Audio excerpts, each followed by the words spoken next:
Rosemary's Baby is really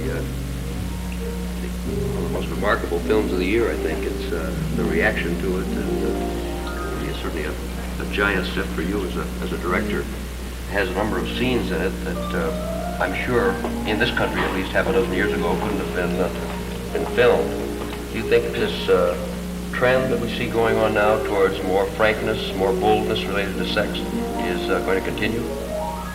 Well, I think so, at least for some period of time, because within civilization, these things somehow comes back and goes away again. In cycles? I mean, yeah, in cycles. I mean, people were walking naked already in different civilizations, which were not very primitive. And I don't think that a few years ago you couldn't see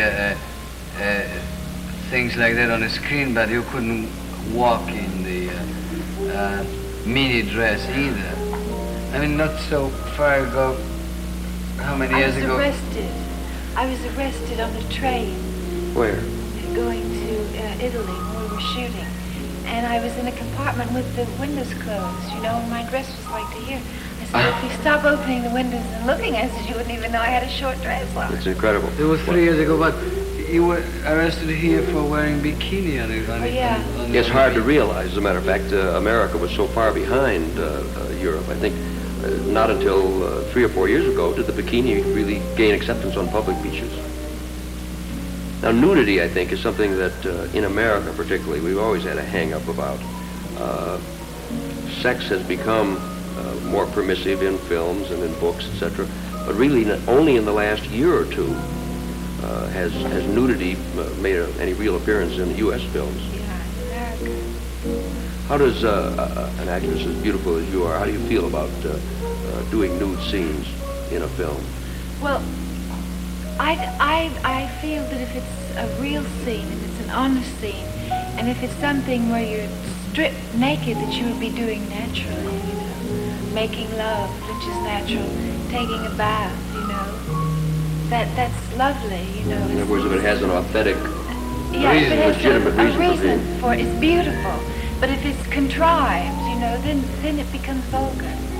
I've always had the feeling, to some extent, that the rationale of the legitimacy of nudity in a film is a sort of hangover from the old notion that nudity needs an excuse.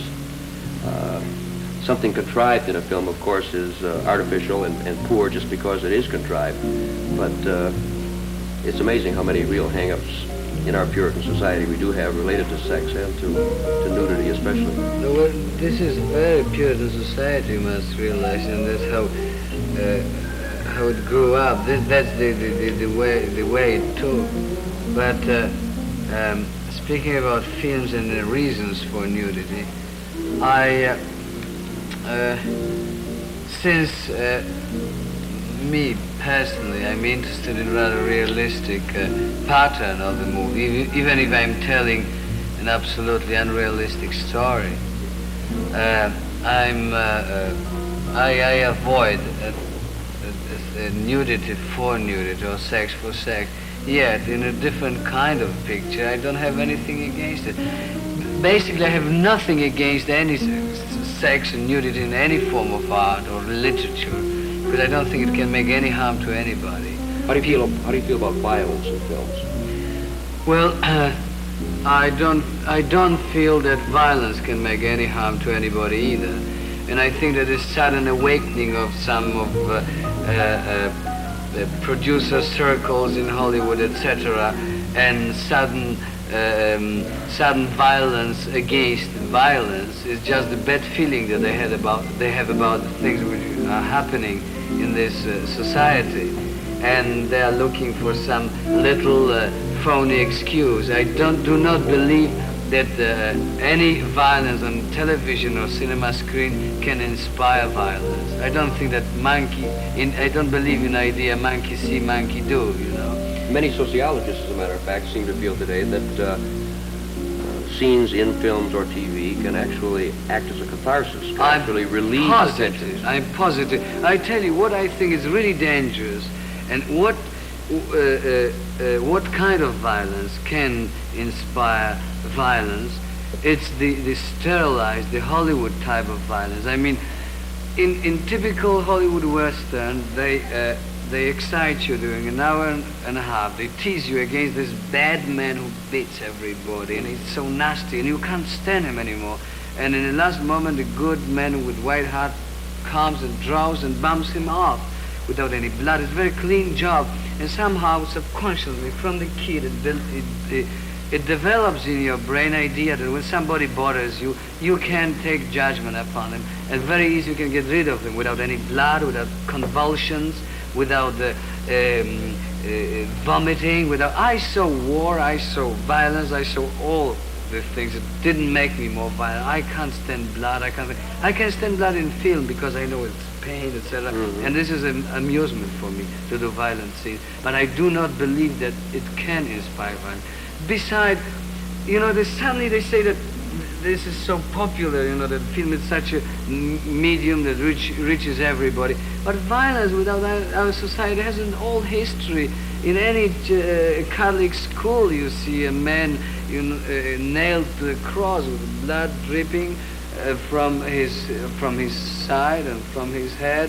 You see the whole when the most popular book, especially in this country, is the Bible. And every second page you have unbelievable descriptions of violence, you know. And so I do not believe that suddenly cinema can make a little bit more. And nudity as Well, one of the things that's amazed me in the point of view of the censor is the way that so often sex and violence are linked together.